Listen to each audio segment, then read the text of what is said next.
रामटेक तालुक्यातील खोपडी येथील शेती खरेदीच्या व्यवहारात सेवानिवृत्त शिक्षकाची 30 लाख रुपयांची फसवणूक झाल्याची तक्रार रामटेक पोलिसात दाखल झाली आहे। तक्रारदार ज्ञानेश्वर बावनकर यांनी शेत खरेदीसाठी 12,50,000 रुपये रोख आणि 17,50,000 रुपये चेकद्वारे दिल्याचे म्हटले आहे।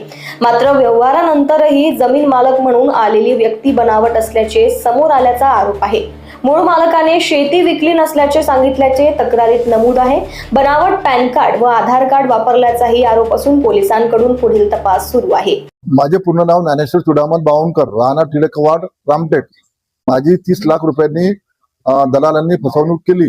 शेतकऱ्याच्या ठिकाणी दुसरा शेतकरी आणला व त्याचे आधार कार्ड व पॅन कार्ड नकली बनवलेले आहेत आणि दलालांनी स्वतःच्या नावाने चेकद्वारे रक्कम घेतली व काही रक्कम नगदी घेण्यात आली।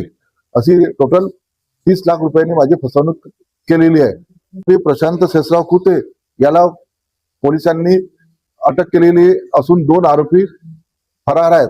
प्रकाश रघुनाथ गजबे व राहणार रामटेक अश्विन उके हा सुद्धा फरार आहे। तरी फरार आरोपीला लवकरात लवकर अटक करावे, माझे पैसे मला परत मिळवून देण्यात यावे। लोकवाहिनी मीडियासाठी पंकज चौधरी यांची रिपोर्ट, नागपूर।